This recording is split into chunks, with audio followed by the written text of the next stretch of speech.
Well, welcome everybody, and thank you for attending this webinar, Preparing Your IRA for 2023 Taxes and Changes. My name is John Paul Ruiz, and I'll be your instructor for today's webinar. A little bit of indemnification, or a little bit of a caveat here before we get started. The Entrust Group does not provide investment advice or endorse any products. This webinar is purely for informational purposes only. All parties again are encouraged to consult with their attorneys, accountants, and financial advisors before entering into any type of investments or making any type of contributions. Make sure that you do avail of a competent tax or legal advisor. The agenda for today's seminar will include a little bit about the Entrust Group, and then we'll dive into the material. We'll talk about 2023 dates and deadlines IRA holders need to know if they would like to make a contribution or would like to set up an employer-sponsored plan as an example. And then we'll take a look at the new limits.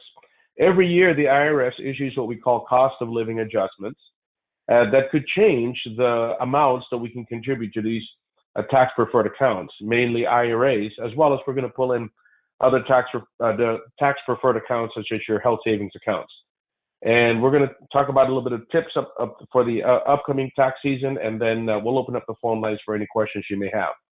The first 45 minutes or so of this webinar will focus mainly on the materials that we're going to be presenting on, and then on the last half, we're going to open up the floor for any questions you may have in regards to the material presented. So please write copious notes, and if you have any questions, please put it on the question.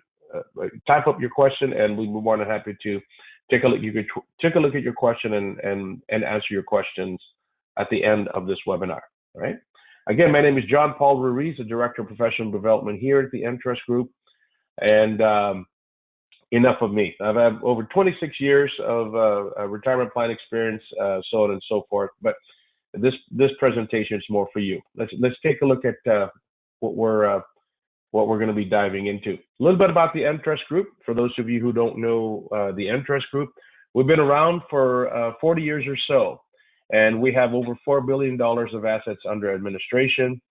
And the difference between us and other institutions is the fact that we do have bodies that you can actually talk to in regards to the accounts that you have at the Entrust Group, whereas a lot of organizations have gone through an automated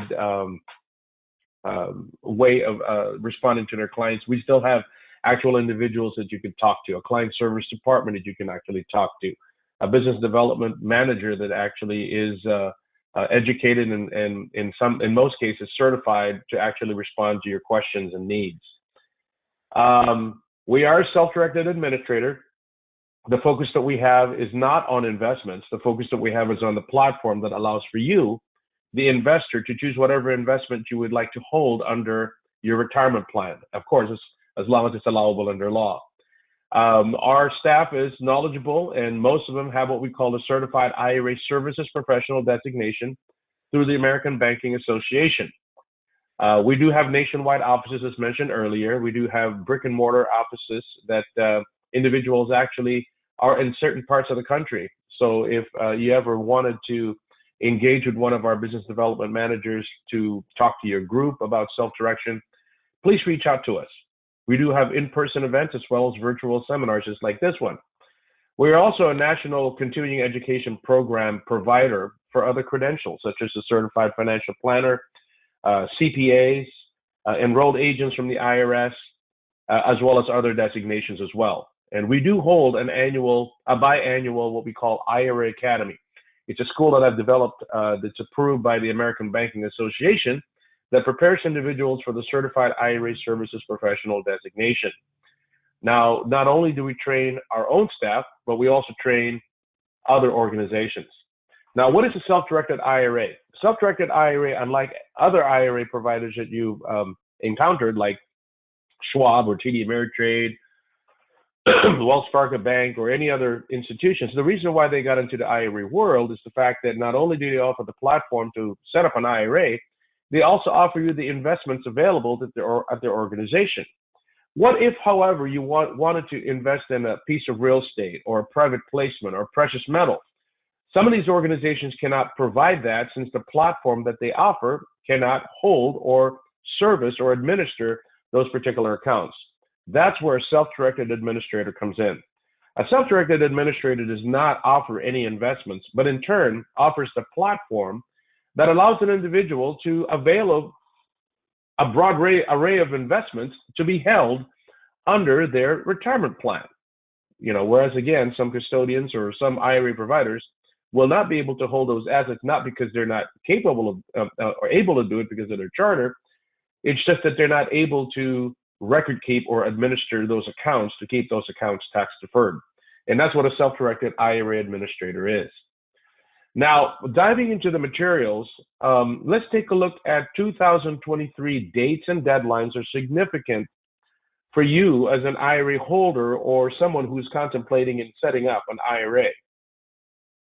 On January 31st, if you already have an IRA in existence and you took a distribution, you will receive what we call an IRS Form 1099-R. Because keep in mind, assets in a retirement plan generally have never been taxed before. If someone takes money out of an IRA, in other words, takes a distribution, in our world, in the self-directed world, for example, somebody has a piece of real estate and it's titled under the IRA. If they retitle that account or retitle that asset to their own name, in essence, they've taken a distribution from that. The custodian or the self-directed administrator or any administrator is responsible to tell the IRS that you took money out, because that can cause what we call taxation in most cases, unless, of course, you have a Roth. And if an individual has satisfied what we call a qualified distribution criteria, then those assets could be tax-free. Nonetheless, any amounts leaving an IRA must be reported under what we call an IRS Form 1099-R. That includes the required minimum distributions individuals are due to take the moment they reach the magical age of age 72.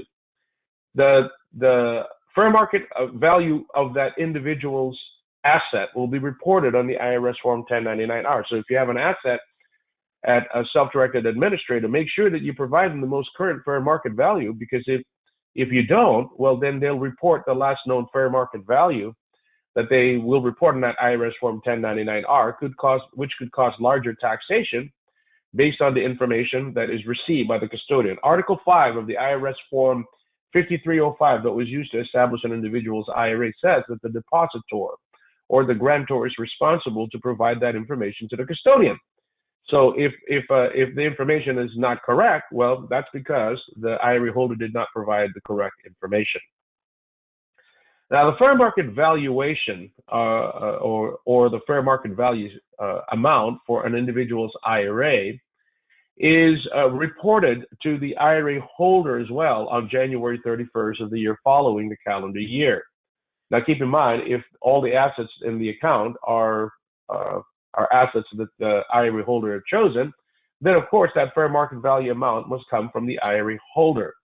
Unlike other institutions where they actually offer the investments, they're the ones that will populate the fair market value on an individual's IRA. That fair market value is very important. Why? Especially for individuals who are age 72, because that's the amount that is going to be used in calculating an individual's required minimum distributions. So some custodians may, ask for that fair market value, and the next question is, do I have to get an appraisal on a yearly basis? And the answer is no. If it doesn't involve taxation, an appraisal is not required. However, if it does involve taxation, the IRS does require for any assets that are valued at $5,000 or more for that individual to get an appraisal, because that appraisal or that value is actually used to determine the taxability of a particular distribution.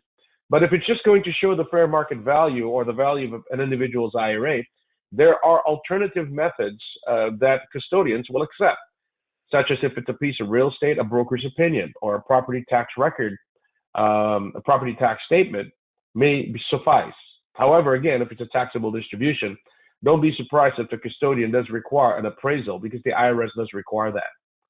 Some values may be difficult to acquire, such as partnerships and LLCs, given the fact that partnerships and LLCs have until their tax return due date plus extensions to provide the value of an individual's portion or ownership in a partnership, or in some cases, an S corp as an example, before they actually, or a corporation, C corp as an example, before they determine the value of an individual's or an IRA's ownership in those particular types of entities. In some cases, it may not be reflected on the fair market value. And if there's no taxation, it's not a big deal.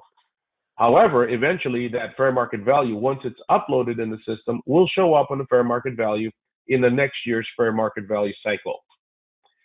Required minimum distributions are also required by generally December 31st of every year. And that fair market value, again, is used. To be specific, it's the prior year's fair market value. Let me give an illustration.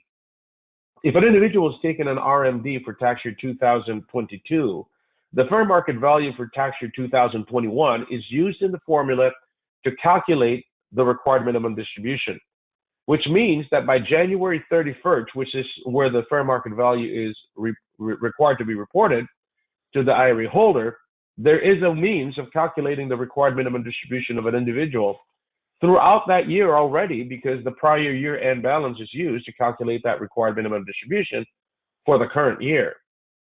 Now, there is a requirement for custodians to provide a notice, and that notice can be found under Notice 2002-27. It's been a while since that notice was issued, that requires custodians to notify an IRA holder that has to take out an RMD due for the year, or provide them an amount that could be used to calculate or to distribute that amount from that individual's IRA. So in other words, the financial institution could offer, number one, notifying them that there's an RMD due, and offer to calculate if the IRA holder would like it to be calculated, or a custodian could actually just provide an amount. Now that amount may differ from what the IRA holder should distribute, and the reason why I say that is because generally custodians will use one table. It's called the Uniform Lifetime Table, and that table reflects the IRA holder's age and an assumed beneficiary 10 years younger. However, what if a person is married to someone a lot younger than 10 years? Then there has to be a specific age that needs to be used for that spouse who is the sole beneficiary of that IRA to further reduce the RMD. However, nonetheless, it's the IRS's attempt to make sure that somebody's notifying individuals who have reached RMD age that they're supposed to take out a minimum amount for the year. Other resources where an individual could actually find a calculator to calculate their own RMD is through the SEC website under what we call investor.gov. Investor.gov does have a calculator that if you wanted to find out what your RMD is for the year, or required minimum distribution is for the year, just enter in your prior year-end balance, enter in the age that you would attain as of your birthday for a particular year, and voila. That calculator will spit out an RMD that's supposed to be distributed from your IRA. Failure to distribute an RMD has a penalty associated with it, and that penalty is 50%. That 50% penalty is also known as what we call the excess accumulation penalty. I kind of went nerdy on you a little bit there. The excess accumulation penalty is the term used for that 50% penalty for an RMD that's failed to be distributed. Now, again, what is the IRS Form 1099-R? The Form 1099 reports any taxable income or any income from an IRA that is being distributed. Now keep in mind, the 1099-R also must reflect the amount withheld if a taxpayer chose to have an amount withheld from their distribution. And that typically shows up on what we call Box 4 of the IRS Form 1099-R. This Box 4, reflecting the federal income tax withheld, must be, or this 1099-R must be attached to your IRS Form 1040 in order for the IRS to know how much has been withheld from your distribution. Without attaching the information on the IRS Form 1099-R with your IRS Form 1040, which is your tax return, the IRS will not have any proof that the amount has actually been withheld. I don't know if you know this, but even though an amount is showing up on a 1099-R, the IRS really doesn't know how much a specific individual's amount that would have been withheld from that particular distribution, because the custodians typically send one big check for all distributions that they've taken throughout the year from all their clients. That's why an IRS Form 1099-R must be filed with their IRS Form 1040 to show that individual's taxpayer, specifically to the IRS, the amount that's been withheld from that particular distribution. Now, here are some significant dates. If you are an individual that would like to set up what we call an employer-sponsored plan, such as your SEP or your individual 401k plan, the deadline for an S corporation and partnership is March 15th to do that. In other words, for tax year 2022, not only are the contributions due by the tax return due date plus extensions of an employer, a partnership and an S corporation could also establish your employer-sponsored plans, such as your SEP plans, as well as your individual 401k plans by their tax return due date. March 15th is the initial deadline for S corporations and partnerships. However, if they file for an extension, they have an additional 6 months. We'll take a look at that when we get to September to actually, file their return, which also makes the deadline, whatever it is, it's either their tax return due date or their extension. Now, keep in mind, why did Congress choose the tax return due date plus extensions? Some businesses don't even know how much they would have made until they filed a return. That's why Congress said, by the time you file a return plus extensions, you can decide at that point whether or not you'd like to have an employer-sponsored plan, such as a SEP or an individual 401k plan. Now, for existing SEP plans and individual 401k plans, that is also the deadline to make a contribution for such plan that they already had in existence. Now, for making an IRA contribution,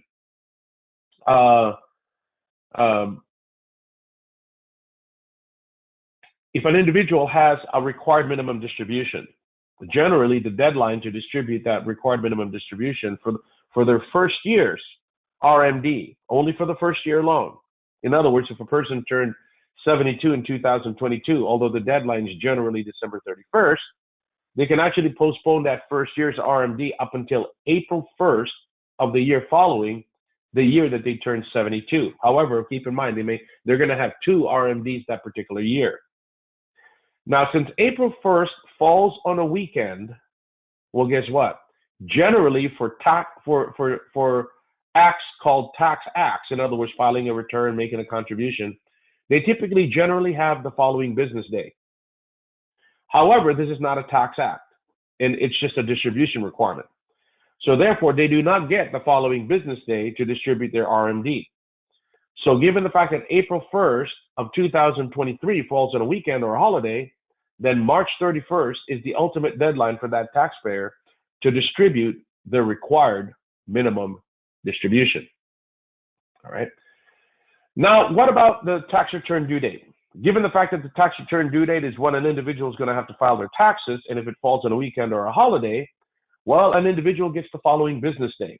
That's why April 18th of 2023 is significant. Generally, again, when April 15th falls on a weekend or a holiday, the taxpayer gets the following business day to make that contribution, unless, of course, the town that they live in celebrates a national holiday, such as Patriots Day or Emancipation's Day. Then they get a further extension on their deadline to make a contribution. But generally, for 2022, and the deadline in 2023 would be April 15th. If it falls on a weekend or a holiday, they have until April 18th. That is the deadline to make a contribution to an IRA. Now, keep in mind, this deadline is also for sole proprietors and C corporations to not only establish but contribute to a SEP plan or an individual 401k plan. However, if an individual is making an IRA contribution, just a regular individual IRA contribution, they do not get an extension, whereas employer contributions do get their extensions as a further extension of what they can not only establish but contribute to their plan. April 18th is also a deadline to recharacterize a current year contribution. What does that mean? If an individual made a contribution to a traditional and they changed their mind and say, you know what, I'd be better off with a Roth. Uncle Sam says, as long as you haven't filed your taxes plus extensions, just move it from the traditional to a Roth without any taxation. Another way I call that when I teach financial organizations, it's an oops transaction. Oops, I made a contribution to the traditional. I really meant for that to be going to a Roth. Go to your financial institution, change that current year contribution from one type of IRA to another. You can do that whether it be whole or in part, but be prepared that the amount moving over from one type of IRA to the other type of IRA must include the earnings. Now, if you have an education savings account, April 28th is the deadline for custodians to send out what we call an IRS Form 5498 ESA. Not only will it contain the fair market value of that education savings account, any contributions that are made will also be reflected on that IRS Form 5498 ESA. Again, I'm kind of flying through this material. Please jot any questions down that you may have in regards to the material presented. Now, how do you prove to the IRS that an individual actually made a contribution to an IRA or a health savings account? Well, there is a form that is issued by custodians that reflects contributions made to IRAs as well as health savings account. And that is what we call the IRS Form 5498 for IRAs and the 5498 SA for health savings accounts. Now, a separate 5498 is going to be generated and provided for each individual that has an IRA at the financial institution. In other words, if an individual has two traditional IRAs at the financial institution, generally you will receive two 5498s. If an individual has a traditional IRA and a Roth IRA, you will also receive two 5498s, one for the traditional and one for the Roth. Now keep in mind again, these 5498s reflect not only the fair market value, but it also reflects the contributions that are made to an individual's IRA. Now let's briefly take a look at what each box contains. Box 1 says that you made a traditional IRA contribution. Simple enough. Box 2 means that if you took a distribution and rolled it over to your traditional IRA, such as from another IRA or a 401k plan, that will be reported on box 2 of this form. If an individual took money out of a traditional IRA and contributed that to a Roth IRA via what we call a conversion, do not get this confused with recharacterizations.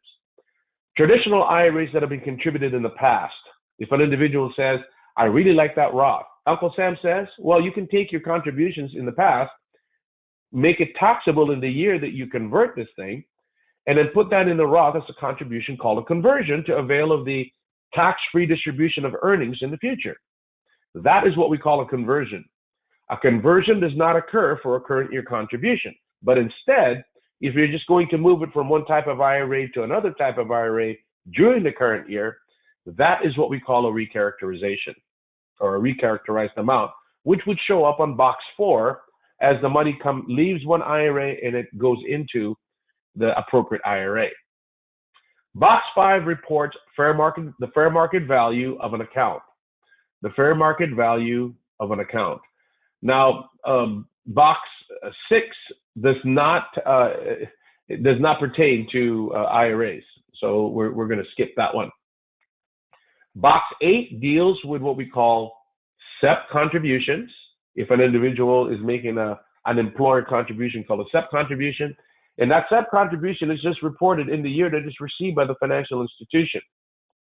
One of the things I forgot to tell you is that if somebody's going to make a contribution prior to April 15th of next year and designate that for the prior year, that amount should also be included in box 1, even though it was received in 2023.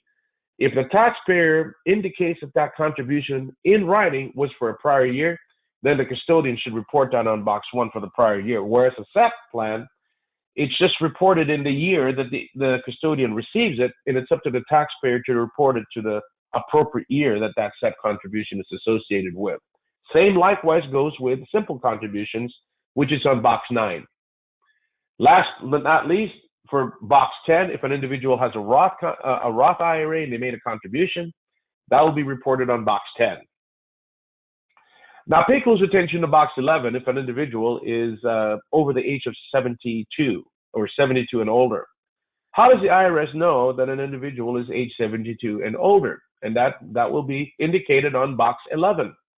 In the year that this IRS Form 5498 is created, meaning May 31st of the year following the calendar year. So in other words, for tax year 2022, next year by May 31st, which is when the deadline is to create and send out this IRS Form 5498, in 2023, if an individual is supposed to take out a required minimum distribution, that box will be checked by the custodian or trustee of the IRA. That will indicate to the IRS that this individual is required to take a required minimum distribution. And if the custodian is choosing to provide this amount to the IRA holder using the IRS Form 5498 in lieu of what we call a fair market value statement, well, box 12A and 12B will also be populated. All right. Enough of those boxes. At least you know a little bit of what each box is talking about as it's issued by a custodian. June 1st, for those of you who still have education savings accounts for tax year 2022 and an over contribution was received by that what we call designated beneficiary, or in which case it's a minor, then that excess contribution to that education savings account must be removed by June 1st. June 1st is the deadline again to remove an excess contribution to an education savings account. Now, as we proceed along to the deadlines associated with the year or the tax return due date year, September 15 is the deadline for S corporations and partnerships that file for what we call an extension. If you file for an extension, generally the deadline is March 15th. They automatically get 6 months from there. Therefore, the new deadline would be September 15th. This is also the deadline again for establishing your SEP plans and individual 401k plans. Now, for tax year 2023, if an employer is wanting to set up what we call a simple plan, and the deadline generally is October 1st, however, if October 1st falls on a weekend or a holiday, well, they don't get the following business day. They have up until September 29th to establish that simple plan for tax year 2023, because October 1st of 2023 is the deadline to establish a simple plan for tax year 2023.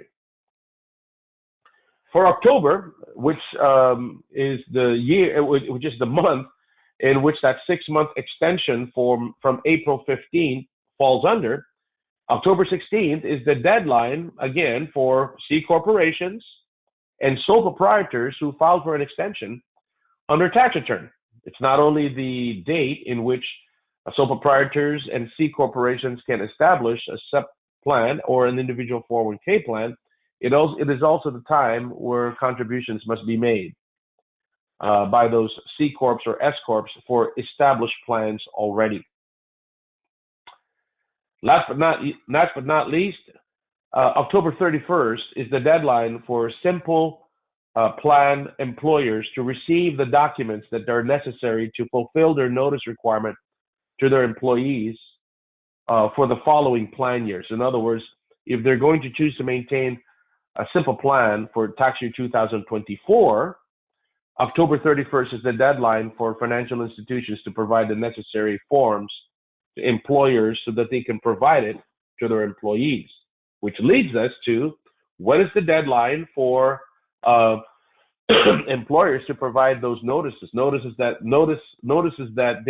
they're going to be maintaining a simple plan for the following year, as well as it allows for the employees to choose whether or not they want to defer a portion of their paycheck into what we call a simple plan. November 2nd is that deadline, which gives 60 days prior to the beginning of 2024 to satisfy the time frame that the IRS requires for employers to provide that particular notice.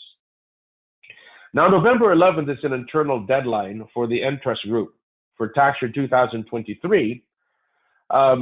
We will be sending a notice out on November 11th to notify IRA holders that you're going to need to send us a fair market value so that we can do our custodial duties and provide that information to the IRS. November 11th is an internal, in other words, it's an Entrust deadline on when we should receive that fair market value amount. Now, December 31st is generally the deadline to distribute a required minimum distribution. However, again, December 31st, 2023 falls on a weekend or a holiday. So if an individual has a required minimum distribution and it's not a tax act, they must come on the prior business day to distribute their RMD. That's the last day that they can have to distribute their RMD to avoid what we call the 50% penalty. It is also the deadline for beneficiaries to set up what we call inherited accounts for individuals who died in 2022. All right, enough of the deadlines. If you have any questions, again, please jot your questions down in regards to the deadlines that we just talked about. Now let's take a look at contribution limits and ranges. All right. Yay, we got a new limit for tax year 2023. The limit for IRAs have gone up from 6,000 to 6,500. So individuals that are wanting to make a contribution for tax year 2023, we got a larger amount of contribution to be made. Whereas in 2022, the maximum is 6,000. We actually got an increase, an inflationary indexed increase on contributions to 6,500. So for tax year 2022, not only can they contribute 6,000, they can put an additional 1,000 if the individual is age 50 or older before they enter their taxable year, which makes their maximum at 7,000. For 2023, it's 6,500 plus an additional 1,000 for people who are age 50 and older, which gives them a maximum of 7,500. Now, the income limits to determine deductions for IRAs. What does that mean? A little bit of a background. If a person contributes to a traditional IRA, their contribution is not automatically deductible if they're covered by what we call an employer-sponsored plan. Covered by an employer-sponsored plan means a contribution was made by them or on their behalf to an employer-sponsored plan, like a 401k plan, a 403b plan, a governmental 457b plan, a SEP or a simple. However, on the other hand, if an individual is not covered by an employer-sponsored plan, contributions to traditional IRAs are automatically deductible. But if they are covered by an employer-sponsored plan, their modified adjusted gross income. And by the way, if you don't know what the modified adjusted gross income is, check with your tax advisor. If their modified adjusted gross income falls below certain thresholds, even if they're covered by an employer-sponsored plan, it's still fully deductible. However, the moment their modified adjusted gross income, based on how they file their tax return, the moment it starts increasing above that bottom threshold, then it starts to phase out their eligibility to deduct their traditional IRA contribution. Let's take a look at an example. For a single individual, the phase-out range is 68,000 to 78,000. What does that mean? If a person files as a single filer and their modified adjusted gross income is below 68,000, not only can they participate in that employer plan, they can also make a traditional IRA contribution and fully deduct that contribution from their tax return. If their income falls above 78,000, they no longer are eligible to use that traditional IRA contribution as a tax deduction. Now, you may be asking what happens between 68 and 78. A good rule of thumb to determine deductibility is for every 1,000 that goes over 68,000, it reduces that taxpayer's deductibility by 10%. In other words, if a person is under the age of 59 and a half, under the age of 50, and they make a $6,000 contribution and their income is 69,000, their maximum deduction will no longer be 6,000, but instead 5,400. In other words, 90% of the 6,000. As their modified adjusted gross income exceeds further than 68,000, it reduces the amount that they can use as a tax deduction. Now, what can they do with that amount that's not deductible? They can still make that contribution to the traditional IRA. They may just want to keep track of it because, in essence, those assets are not going to be deductible, therefore taxable in the year of contribution. It is prudent for them to keep track of it using what we call an IRS Form 8606. Another recourse that individual has is that since the contribution is not deductible, they may want to consider contributing that amount to their Roth IRA. As you can see, there's a little bit of strategy that has to go into play by understanding the rules and knowing what is deductible, not deductible, what other choices an individual may have. that's where a competent tax advisor would come in to assist that individual taxpayer and walking them through all those different scenarios. For a married couple filing a joint tax return for 2022, it's between $109,000 and $129,000. Below $109,000 for a married couple filing a joint tax return covered by an employer-sponsored plan, it's still fully deductible. Above 109, partially deductible. Over 29, it's not deductible at all. For every $1,000 that goes over 109, it reduces their deductibility by 5%. That's a good way of looking at that. A married couple filing a separate return is already getting a tax deduction according to Congress. So therefore, their phase-out range or their income levels are a lot lower. As a matter of fact, it's drastically lower. It's between 0 and 10,000. Now, if an individual is covered by an employer-sponsored plan, what if their spouse is not covered by an employer-sponsored plan? Well, that spouse is automatically going to be deemed to be covered by an employer-sponsored plan. However, the spouse of that active participant who is not covered by an employer-sponsored plan has a higher phase-out range.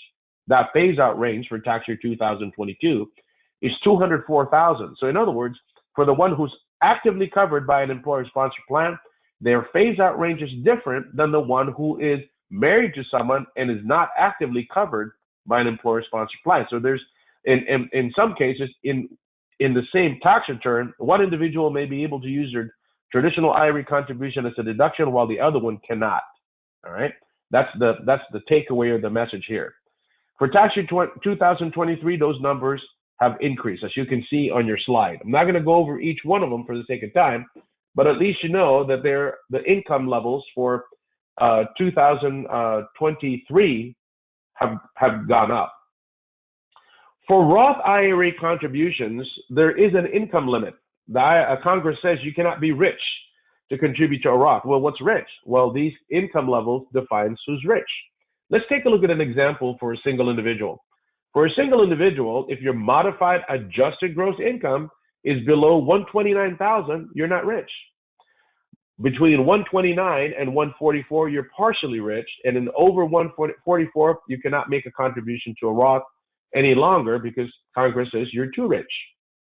For a married couple filing a joint tax return under 204, between 204 and 214, you can make a partial Roth. They can make a partial Roth contribution. Over 214, they can no longer make a Roth contribution. But keep in mind, they could still make a traditional IRA contribution, and they may not just be able to deduct it if they're covered by a 401k plan, a 403b, a governmental 457b plan. In essence, an employer-sponsored plan. So there's always a way to make a contribution to an IRA. It just may not be deductible in some cases.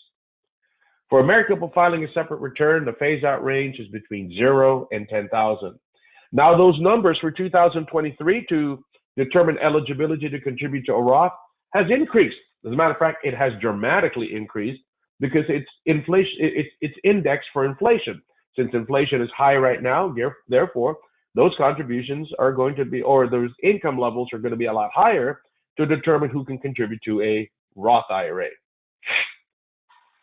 Now, what about the limits for employer-sponsored plans? The contributions for employer-sponsored plans, starting off with simple IRA plans, have gone up. The deferrals for 2023 for simples have gone up to $15,500, up from $14,000 from tax year 2022. So in other words, if an employer sets up a simple plan for tax year 2023, they can contribute up to $15,500. And in addition to that, if they're age 50 and older, they can make an additional contribution of $3,500. Again, it's an increase from $3,000 from tax year 2022. In other words, they can bank away or shelter more cash in 2023 using their simple IRA employer-sponsored plan from taxation. And the best part is, by contributing it to your own simple IRA, you get to keep that money that you use as a tax deduction for your tax return. For SEP plans, the maximum contribution is generally the lesser of, the smaller of 25% of an individual's compensation, not to exceed certain dollar figures. The dollar figure for tax year 2022 is $61,000, and the dollar figure for tax year 2023, here we go, it's dramatically increased to $66,000. So if an individual, as long as their compensation will support it, can put up to $66,000, in a SEP IRA under their own account. In other words, you can not only shelter or use that $66,000 as a deduction from your tax return, you get to keep it too, because that contribution is actually made into what we call a SEP IRA. Now, how does the compensation cap apply to these contributions? Keep in mind, if an individual is going to make a contribution and the limit is the lesser of 25% of compensation, if somebody makes $500,000, I'm kind of using an exaggerated amount there, but some people do make that amount of money, you cannot put $125,000 of contributions in your plan. There is a cap, there is a dollar limit, and that is $61,000 again for tax year 2022 and $66,000 for 2023. That's where these compensation caps apply. For an individual 401k plan, it keeps getting better. The maximum contributions are much larger than what we call your simple plan and your SEP plan. In an individual 401k plan, not only can the employer contribute a profit-sharing contributions, because a 401k plan is a profit-sharing plan, they can also defer a portion of their paycheck as a contribution.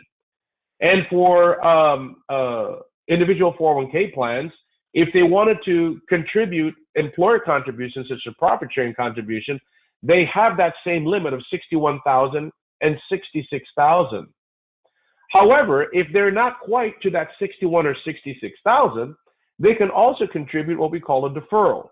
Because keep in mind, the $61,000 and the $66,000 are profit-sharing contributions and deferral contributions combined. So in other words, if an employer is making a profit-sharing contribution and they're also going to make a deferral contribution, the individual must add those two numbers together, making sure that the $61,000 and the $66,000 is not violated. All right.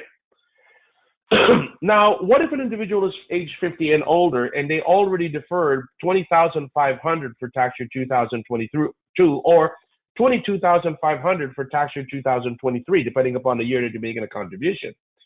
If they fulfilled the maximum deferral amount, they can make an additional contribution called a catch-up contribution. That catch-up contribution is not limited to by the $61,000 and $66,000. So above and beyond the $66,000, an individual who is age 50 and older, who has maxed out their deferral amount of $22,500 for 2023, can still make an additional $7,500 for tax year 2023.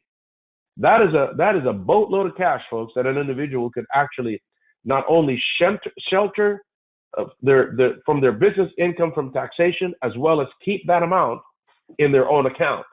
And in this case, if I calculated correctly, I don't have a calculator in front of me, $73,500 is the maximum in 2023 for people who are age 50 and older, assuming, of course, that they maxed out on certain limits. Health savings accounts contributions have also gone up a little bit. For single covered plans, it's gone up to $3,850, up from $3,650 for tax year 2022. For family covered individuals, then $7,750 for tax year 2023 and $7,300 for tax year 2022. If an individual is age 50 and older, they can make an additional $1,000 contribution to their HSA. For education savings accounts, it doesn't change because according to the tax code, that amount is not going to be adjusted for cost of living adjustment purposes, so it stays at $2,000. Here are some tips for the upcoming tax season. If you do receive an IRS Form 1099-R, those assets or those amounts typically reported in that are generally taxable. To determine the taxability of that particular distribution, check with your competent tax advisor to determine how taxation is going to affect an individual's tax return. In other words, not only are your taxable incomes from employment, miscellaneous income, not only are those combined together to determine your taxable income for the year, any IRA distributions that have never been taxed before are also included in that amount, which basically could increase the tax liability of a taxpayer. An IRS Form 1099-R, again, will be received or be sent out by January 31st of tax year 2023 for any distributions that occurred in tax year 2022. And that should be included in the tax year 2022's tax return. If there are any amounts withheld from that distribution, those would show up on box 4 and must be translated to the IRS Form 1040, which is the individual taxpayer's tax filing return, to show the IRS, hey, a portion of this amount has been paid to you already. Include that in my withholding or amounts that I've prepaid already for tax purposes. For Roth IRA reporting and taxation, there are two different distributions that we need to take a look at. One of which is what we call a qualified distribution, and the other one is non-qualified. Qualified is the best. Why is that? Because everything in that Roth IRA is tax what? Tax-free. In other words, everything in that Roth IRA will be tax-free. We'll take a look at what constitutes a qualified distribution on the Roth. In some cases where an individual has not satisfied the qualified distribution criteria, it's still not the end of the world. Roth IRAs follow what we call the ordering rules. There is an order of dollars that come out of a Roth IRA. And by the way, when we talk about a Roth IRA, we take a look at all Roth IRAs an individual owns to determine taxation. Not we, but the taxpayer does.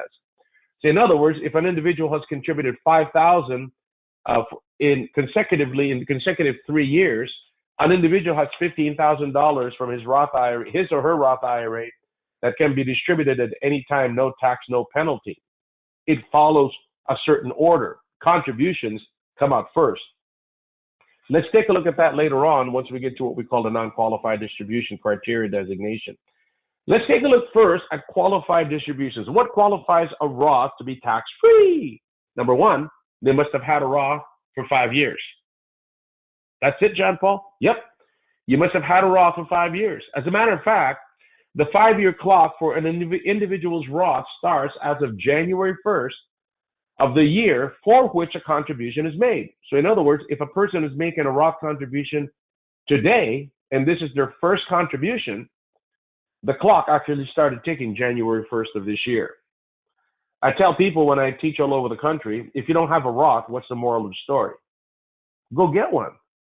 Some people would say, well, how much should I contribute to start that clock? I would tell them, whatever the financial institution requires as a minimum contribution. In some cases, some credit unions or banks only require $10 to make a contribution to a Roth. So therefore, that $10 started that individual's clock. Once the 5-year period has been satisfied, the individual will only be waiting for one of the qualifying events to distribute earnings. Now, keep in mind, contributions to a Roth have been taxed already, so we're not talking about that. We're talking about the earnings or the growth. If a person dies and they've had a Roth for 5 years, all the assets in that individual's Roth is tax-free to the beneficiaries. If an individual becomes disabled, in other words, they can no longer work, earnings on all Roth IRAs of that individual is also tax-free.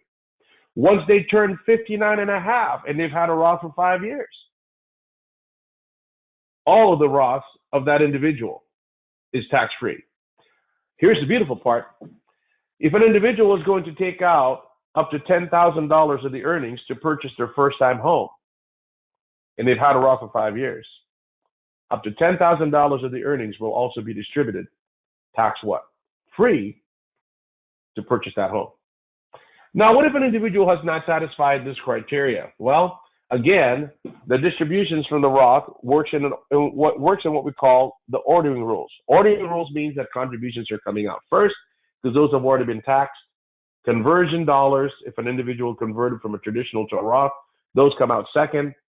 And only if they touch the earnings will the earnings be distributed and taxable just like traditional IRA assets. So what's the moral of the story? Don't take any money out before it's time on a Roth. Additional tax reporting for individuals who may have what we call unrelated business taxable income from their IRAs or qualified retirement plans such as your individual 401k plan must file what we call the IRS Form 990T. This is due by April 15th of the year following the calendar year. In other words, for tax year 2022, if there's UBTI, unrelated business taxable income, that IRS Form 990T must be filed by April 15th. Additional tax reporting for the 990T may also be associated with retirement plans, in this case, IRAs, that borrowed money. In other words, they got a non-recourse loan to purchase a particular investment. That income is what we call unrelated debt finance income, and that's also fileable using the IRS Form 990T. And that is due to the IRS by April 15th of the year following the calendar year. Now, most custodians, if not all, do not prepare that form, but assist in, signing the form, but not necessarily filing that form to the IRS, which means that you may want to seek out the assistance of a competent tax advisor if you need assistance in completing that IRS Form 990T, if you're an IRA holder that has what we call unrelated debt finance income from a particular investment. Investments not subject to UBTI, and for some of you, you're going to go, woo, thank God. Dividends, stock dividends, rental property income. So if all your IRA owns are rental properties, rents are typically not subject to UBTI unless that property was purchased using a loan. In other words, it was leveraged. Royalties, rights, mineral rights, so on and so forth. Disposition of property. If an IRA holder bought a piece of property for $100,000 and they sold it for $200,000, well, guess what? There's no capital gains as long as the proceeds from the sale of a property goes back into an IRA. That's one of the beautiful parts about building wealth under a retirement plan. We've talked about unrelated debt finance income tax. For those of you who don't know what that is that I don't know if you know this, but your retirement plan can actually borrow money to purchase an investment. In this particular example, somebody wanted to buy a piece of property that's worth $200,000 and they only had $100,000. So in other words, they had 50% of the money to buy the property, 50% that they borrowed. Uncle Sam says, if you have income from that property, well, we're going to have to tax 50% of the income because you didn't use your own money to buy that piece of property. That income that is going to be taxed is what we call unrelated debt finance income tax. That amount is the amount that is fileable using the IRS Form 990T. And that income in IRAs is going to be subject to what we call trust tax rates. Now, if this was an individual 401k plan, on the other hand, UDFI, or unrelated debt finance income, does not apply to 401k plans since it's what we call an employee benefit plan. That's one of the advantages of what we call a solo 401k plan. So if you are an individual who owns an IRA, you go, hey, I didn't know you could do that.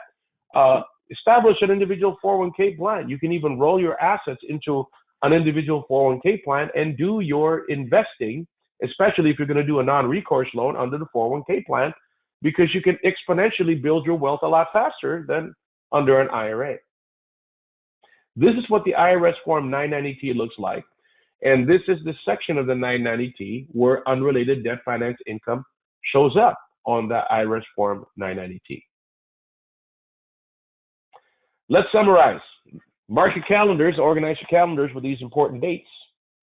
Know the limits if you're going to make a contribution, and the phase-out limits to determine deductibility or determining whether or not you're eligible to contribute to a Roth. Take your time with taxes. Exploit as many things as you can to reduce the amount of taxes that you're going to have to pay. That's not illegal. As a matter of fact, that's strategic. So engage with your competent tax or legal advisor, if you have not done so already, in regards to what opportunities you may have to reduce taxation by participating in these plans, or maybe in some cases, establishing these plans.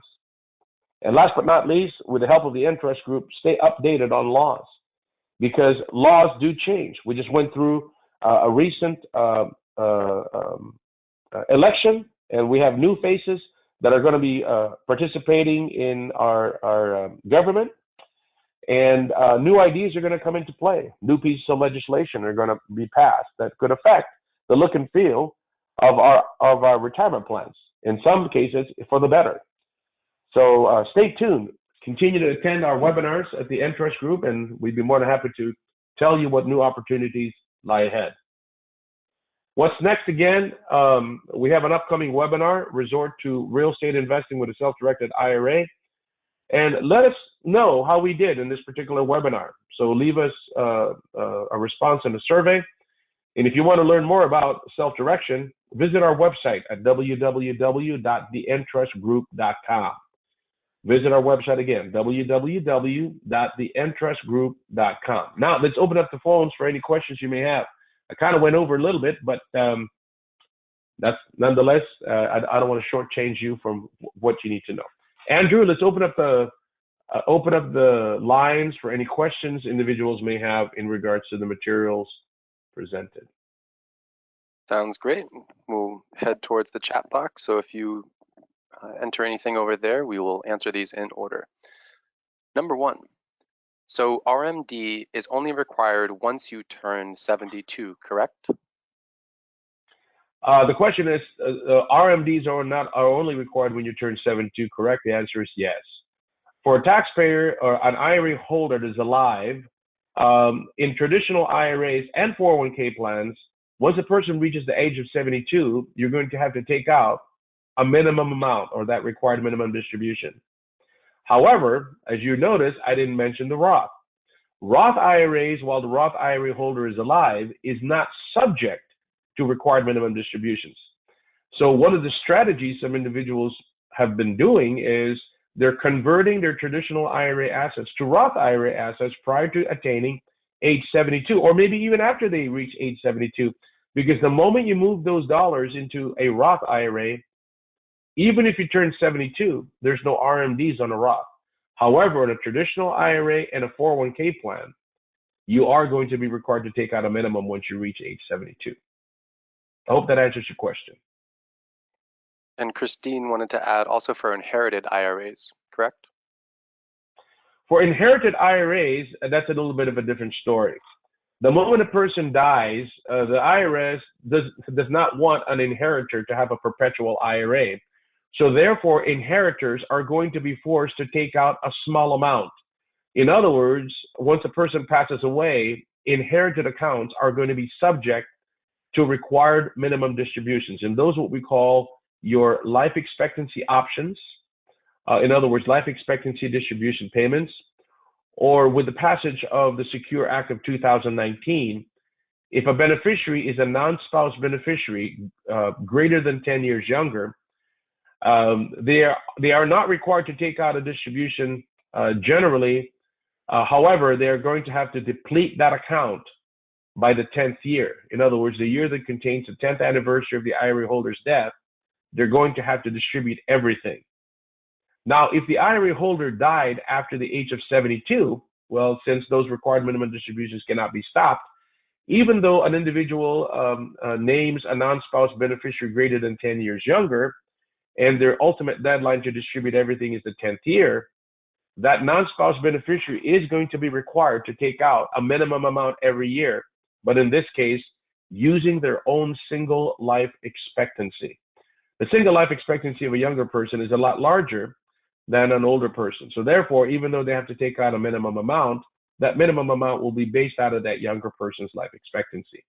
So to answer the question in regards to inherited account, it's a little bit different than an individual who's alive and who is the IRA holder.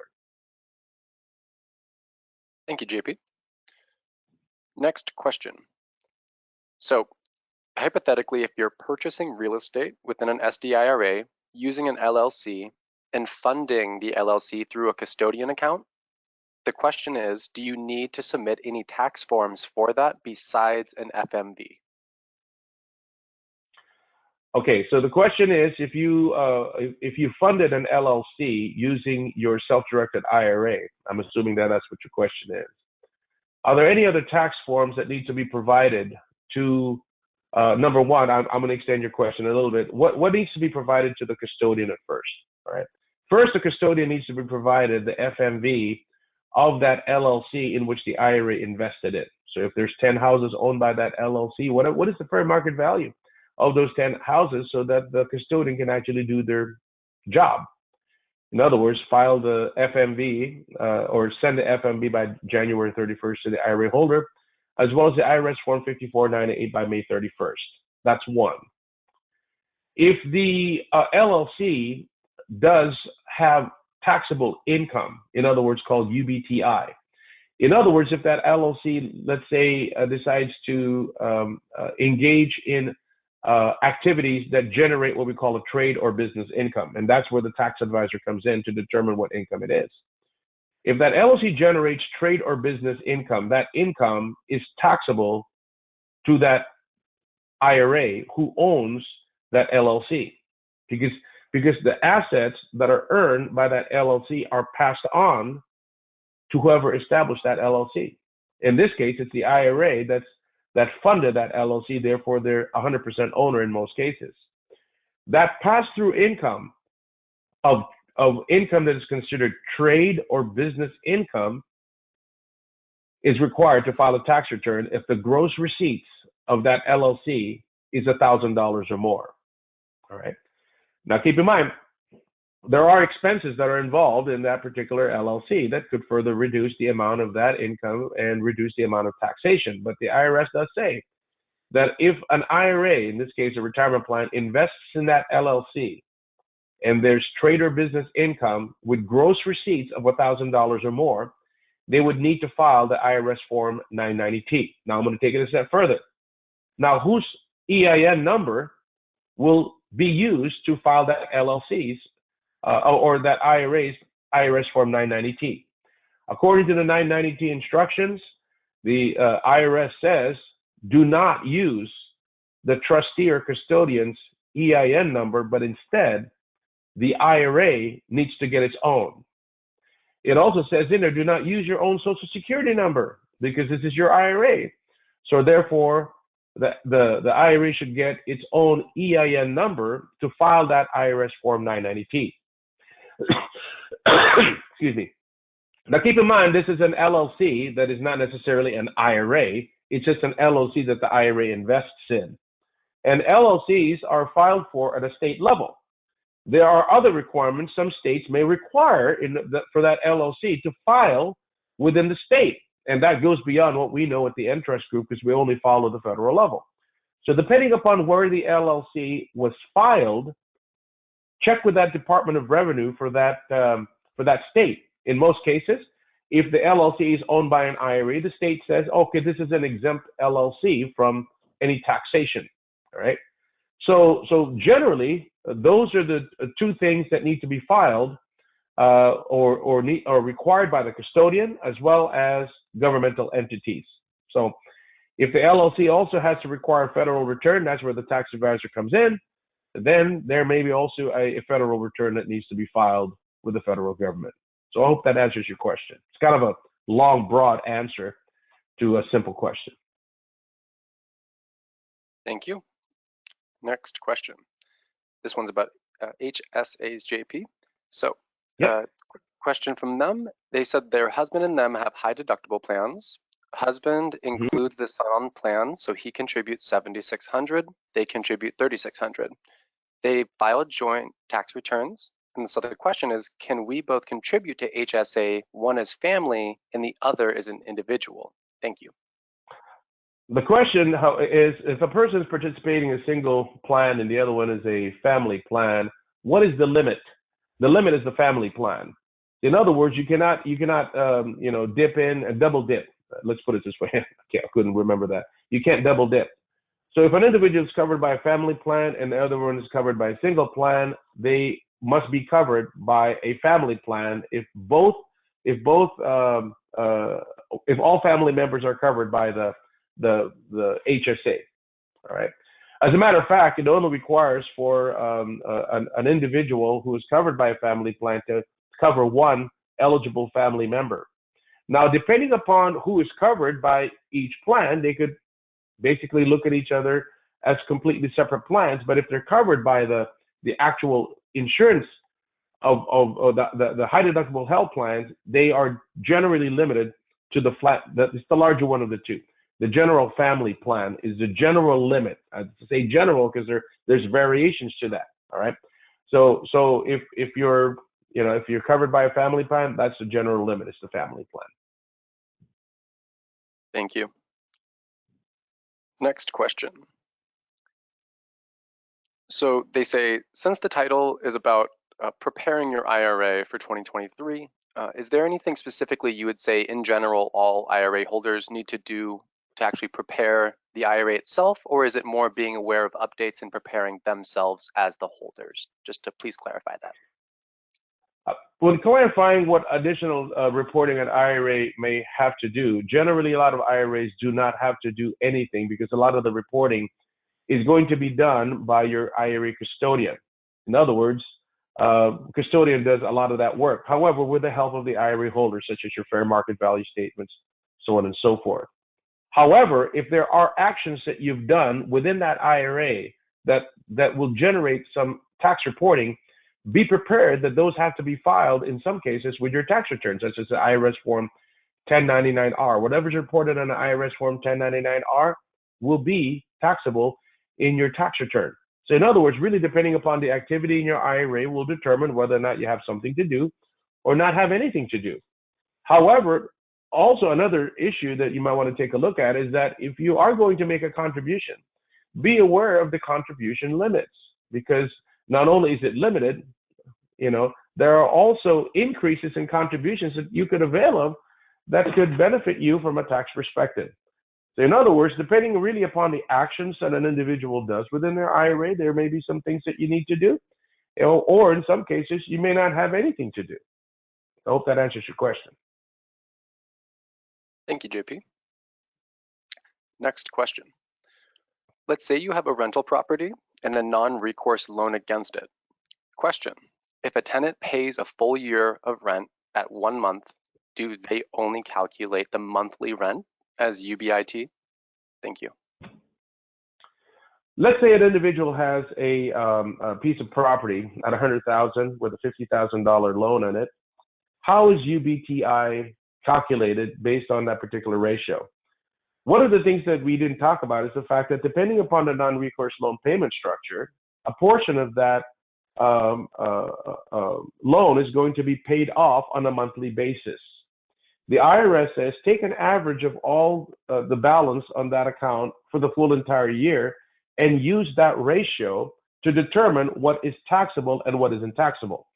So in other words, if the renter pays rent on a monthly basis, total that all up and then use the average ratio of the amount that is owned by the IRA in comparison to the amount of the loan, and then use that as a determination of whether or not, or whatever the portion is that's going to be taxable on rental income. So in other words, let's put it this way: $100,000 piece of property, 50% was used to purchase that property. It just so happens at the end of the year, after payments towards that non-recourse loan has been made, the IRA now owns 60%, or in other words, it owns 60% of that $100,000 piece of property.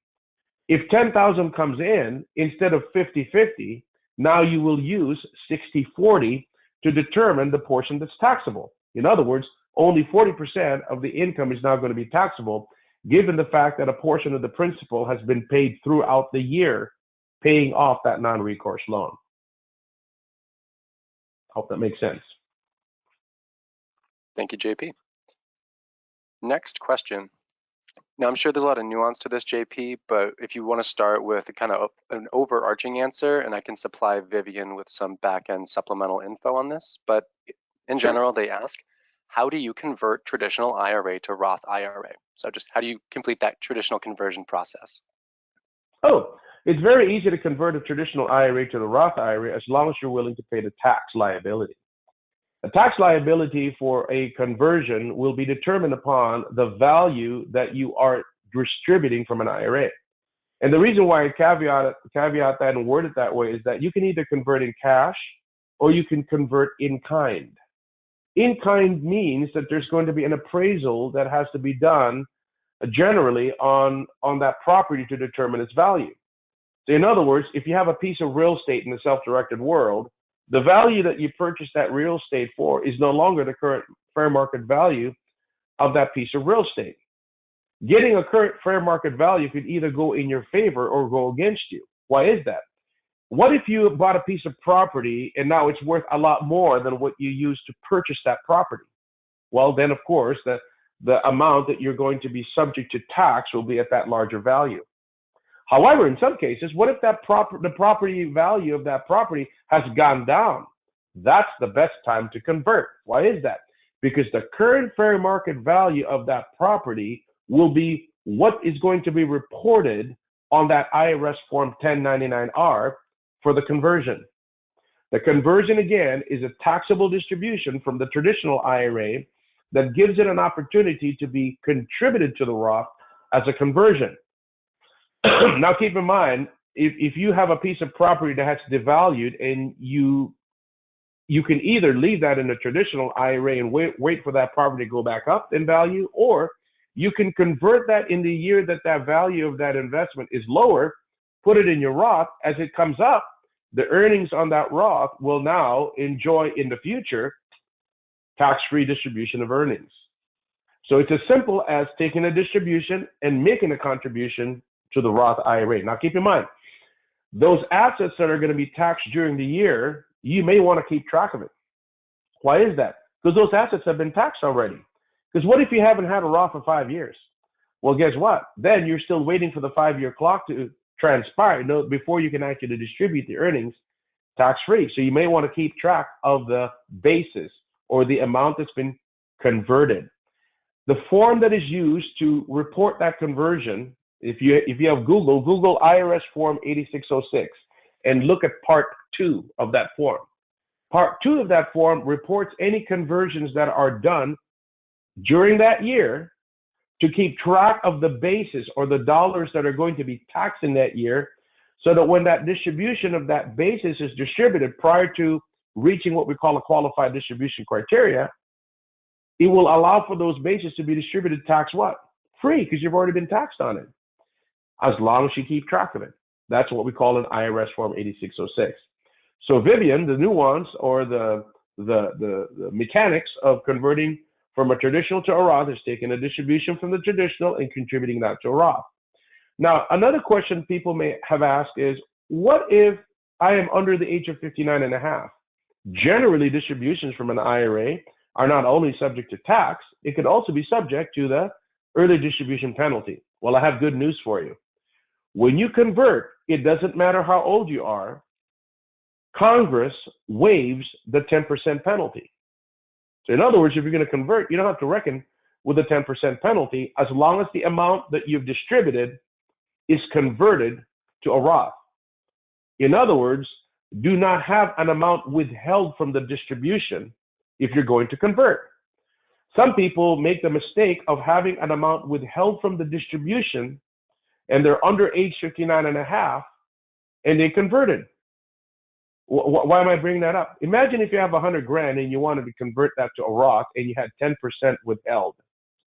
In other words, you only have $90,000 left and that's the only amount that went to a Roth. Well, did you really convert the full amount? The answer is no. You only converted $90,000 because $10,000 you had withheld and that was sent to Uncle Sam. If you're under the age of 59 and a half, that $10,000 that was withheld was not converted, so therefore not only will it be subject to a tax, it'll also be subject to an additional penalty. So only amounts that are converted are not subject to the 10% penalty. So what's the moral of the story? If you're under the age of 59 and a half, convert the full amount. Determine what you can convert. In other words, determine what you can afford to pay taxes on, and then proceed accordingly. I hope I gave you all the, the little nuances and details that you need to know about a conversion. And also check with your tax advisor, because they're the ones that can give you a projection of how much tax you may owe in regards to that conversion. That'll also tell you whether or not to proceed or not. So. Thank you. And then as far as the direct steps on how to, is that something you would go over, or is that something you would refer to different resources? How to is something that's not a tax advice, but how to is just the mechanics of how to do it. However, the taxation on that distribution is something that I would refer you to somebody else. Got it. We don't determine the taxation on it. Great. Cool. Well, quick follow-up on that kind of property with a tenant that paid off the whole year. So with regard to that UBIT, now it's hard for us to say better or not, just for the person asking. but the question is it better to pay off the principal to help avoid the UBIT tax? The more you can, the quicker you can pay off the principal on a particular asset that's owned by an IRA that was purchased using a non-recourse loan, the better off you are. Why is that? Because then it'll help avoid or eliminate eventually the unrelated business taxable income. I had a client that basically bought a $267,000 piece of property, and rental income was coming in so rapidly, and with a non-recourse loan, it says, "Can I just use the amount to pay off that loan sooner?" And I said, "Absolutely. The quicker you can pay off that loan, the quicker your IRA will own that property and minimize or eventually eliminate that UBTI tax." Great, thank you, JP. This one's pretty straightforward. When purchasing real estate with an IRA, does it always have to be with an LLC? For purchasing a piece of real estate with an IRA, the LLC does not have to be there. I'm gonna let the cat out of the bag. Some LLC providers that actually make money out of setting up the LLC says it's to your best benefit to set up an LLC, but I'm going to be honest with you, it's not required. Depending upon what you want to accomplish, check with your legal advisor to determine whether or not it's advantageous for you to set up an LLC.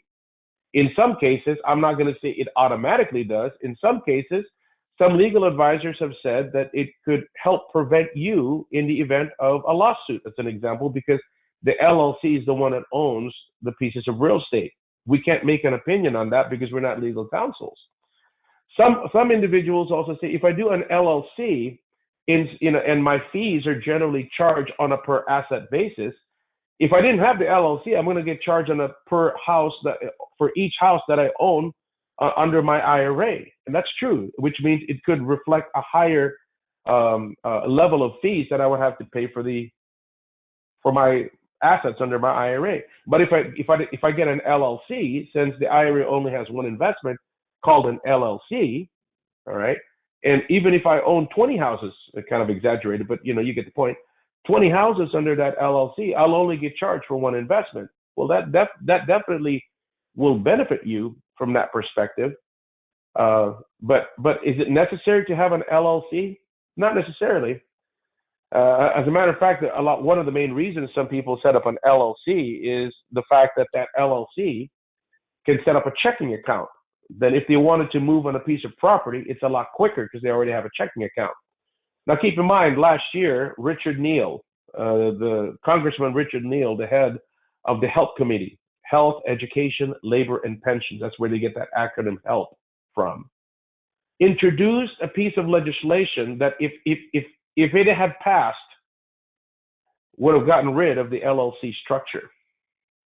In other words, the IRS kind of actually frowns upon the LLC structure because of what we call the prohibited transaction rules.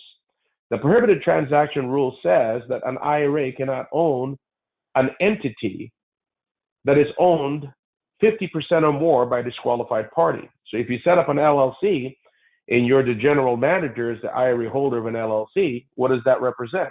Well, you're managing the assets, incomes, and losses of a particular investment, you personally, without involving your custodian on an LLC. So there are some legal aspects of it that could be derogatory to the IRS, but nonetheless, if proceed cautiously, talk to a legal counsel if you're going to set up an LLC when buying pieces of real estate, because it's not just the benefit of the LLC that we need to take a look at. You also need to take a look at whether or not there's some prohibited transactions that have been violated by setting up an LLC, managing the LLC that is owned by your IRA. So some people say, this is an IRS approved investment. I will give you a publication 3125. If you have Google it. Publication 3125 explicitly says that the IRS does not approve investments. So if you ever see an institution that says, this is an IRS approved investment and our investment that we're offering is this, I would proceed with caution. One of the reasons why we've been around for over 40 years is we always look at things conservatively, and we don't like to put our clients in a compromising position. That's why I'm giving you all this material so that you can actually do your proper due diligence before you enter into any transaction. Of course, highly recommended, seek the assistance of a competent tax or legal advisor. But to answer your question again, do you need an LLC? No, you don't. Thank you. Next question. If I already own an LLC but paid for it out of pocket, can my SDIRA or SOTO 401k buy it from me? The answer is no, because of the prohibited transaction rules. If you own it, control it, you own 50% or more of the combined voting powers of a particular entity, that becomes a disqualified party under Section 4975 of the Internal Revenue Code. And by the way, the IRS actually has a section of their website devoted on prohibited transactions, and that's where you would find that 4975. If you have a sale, exchange, leasing, performing services between an IRA and a disqualified entity, in this case, since you own it, all right, you can't have a sale or exchange, and that's what you're asking. I would say you cannot do it. 4975 of the Internal Revenue Code. Thank you, JP. Next question. If I over contribute to an HSA, can I request a refund? If you over contributed to an HSA, you can actually either do one of two things. You can either pay a penalty and carry that contribution forward to the following year, or you can actually remove that amount as what we call an excess distribution. An excess distribution removes the contribution plus the earnings associated with that contribution, and that only the excess earnings are going to be taxable upon that distribution. So you can do either one of two things. You can pay the penalty and carry forward that contribution in excess to the following year. In other words, you can only make less than whatever that amount is that you've already made for the following year, right? Or you can actually distribute that amount along with the earnings. Great, thank you very much. In other words, being refunded back to you, the contribution plus the earnings. Yeah. Great. So next question. If you have a loss this year in a traditional IRA, and if you opened a Roth, can you use part of the loss towards the tax generated from converting the Roth? The loss in an IRA is non-existent because it's already a tax-deferred account. Unlike assets that are outside of an IRA, in an IRA, gains and losses are suppressed. So if you have a loss, unless you actually lost so much that the value of your IRA goes below the value of your non-deductible contributions, there's no way for you to take that loss at all. Yeah. So losses inside an IRA, which is tax deferred, by the way, right, cannot be used, unlike losses outside of a retirement plan. In other words, if you're lost on a business loss or all that losses inside of an IRA investment does not help you in the tax return. Thank you. Next question. If I have multiple Roth accounts from multiple employers, can I roll all of them into the oldest Roth to avoid paying anything regarding 5-year penalty on withdrawal? All Roth IRAs are considered as one big Roth IRA, so they're not treated differently. If you have Roth 401k plans in multiple employers, keep in mind, all right, if you've already had a Roth for 5 years and over, and let's say you've only had a Roth 401k plan for 3 years, if that Roth 401k plan is rolled into that Roth IRA, it takes on the characteristics of that Roth IRA. So in other words, it's advantageous to have an older Roth than your 401k plan. So in your question, if you've had Roth 401k plans in multiple employers, and assuming that you can actually take a distribution of those assets, in other words, you've reached what we call a distributable event. I call it a trigger. You've reached a trigger that you can actually take money out of that Roth 401k plan, and you've only had 4 years as an example on those plans, but you've had a Roth that's been around for 10 years. Guess what? It's advantageous to roll those assets to the Roth IRA. Why? because it wipes out everything that you've earned in that 401k plan and actually take on the benefit of what you've already accrued or accumulated in your Roth IRA. I hope that makes sense. So if your Roth IRA is older than your 401k plan and you can take that money out, it is advantageous to roll it into that Roth IRA. Thank you, JP. Next question. We sold a long-term real estate with 200K gain. We want to do a large Roth conversion, which will raise our tax rate. Question. Will the long-term capital gain be taxed at a maximum rate since the conversion will send us into 32% tax rate? Thank you. So when you say you sold a piece of property at long-term gains rate, I have a return question, and you could clarify this. Was this piece of property purchased outside of an IRA?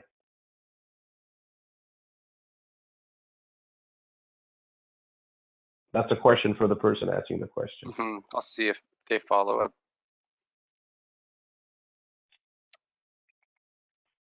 In the meantime, while we get that, I'll just move on to a confirming question. I think you just covered this, but if you have a conversion, sorry, JP, they just responded. Yes, not in an IRA. Thank you. Yeah, the long-term gains outside of an IRA is going to be taxable to you, and that's going to be either it's going to be taxable in your Schedule D of your return. All right. If you convert inside an IRA, that does not affect your long-term or short-term gains rate. That amount will just be included in your taxable income, which could basically determine your taxation for your long-term gains rate. In other words, that's going to be included in your income for and I don't know what that income is, because it's either going to get taxed at 15% or 20 some odd percent, depending upon what your income is, right? So your conversion will be tacked on to your taxable income for the year, which could exponentially increase your income for the year, which could make your long-term gains rate be taxed at a higher rate. So run the math with your tax advisor to determine how much you may be willing to convert because conversions are generally determined by how much you can afford, right? So check with your tax advisor from that perspective. Thank you, JP. I think you clarified this, but just to confirm, with conversion income, it can't be offset with capital losses, right? I believe that's what one of the questions asked earlier, but just to clarify. Okay, conversion taxable income from conversions can be offset by other losses you may have in your tax return, because all of those come into play to determine what your overall taxable income is for the year. So if your taxable income goes up because of the conversion, but you also have a loss outside on a different investment, then that will reduce the amount of your taxable income for the year. That could benefit you. Check with your tax advisor in regards to that. Great. Thank you for clarifying that. Next question. Can you use an HSA to purchase investment property? Can you use an HSA to purchase investment property? The answer is yes. HSAs are treated the same way as traditional IRAs, Roth IRAs, SEP IRAs, and simple IRAs. It could even partner with your Roth, your traditional, your SEP, or your simple IRA if you don't have enough money in the HSA. Yes. Thank you so much. Last question here. I have a TSP plan, and how can I transfer that to an SDIRA? Well, you have a TSP plan, meaning a thrift savings plan. If that thrift savings plan is under Section 401A of the code, which means the first step that you have to do is check with your plan administrator of that thrift savings plan. If that thrift savings plan is under Section 401A of the code, that is what we call a qualified retirement plan. Qualified retirement plans that are subject to 401A of the code are eligible to be directly rolled over to a traditional IRA. So therefore, you just need to instruct your employer, if it can be rolled over to an IRA, to make your balance payable to your self-directed IRA. So I'm going to give you an example. The Entrust Group, for the benefit of John Doe's traditional IRA. Don't ever make that check payable to you. Make it payable to the IRA, so therefore you avoid taxation. There will be an IRS Form 1099-R that will be issued with a code G on it. I'm giving you a lot more information you probably care to hear about, but it's good to know that so that when you get the 1099-R, we need to make sure that the employer actually reported it properly. But with the code G, that'll tell the IRS that this was directly rolled over. Now, depending upon the assets that you have in your thrift savings plan, I'm assuming it's all pre-tax because most of them are, they'll be rolled into your traditional IRA. Your traditional IRA then in turn will receive will generate an IRS Form 5498. It's one of those forms that we talked about. It'll show up on box 2. So whatever came out of the thrift savings plan must equal the amount on box 2 of the 5498 so that the IRS knows, oh, you just moved your money from an employer plan to an IRA. And if the IRA is at the Entrust Group, now you can self-direct. It's just like any other IRA, except in the self-directed world, self-directed administrators don't offer any investments. But you can choose to invest in whatever investment you want as long as it's allowable under law. I hope I illustrated the mechanics of that for you. Thank you, JP. Last bit here is not a question, just a comment back that I would love your tidbit on. So regarding offsetting losses, this person writes, they believe you're incorrect on conversion tax being offset by losses elsewhere on the tax return because only $3,000 of losses can be applied against your other income and the rest of the losses carried forward for future years. Comment? Okay, well, it still affects it though, but so check with your tax advisor then to determine whether or not your losses, all of your losses could be used to offset your taxable income for the year. Great.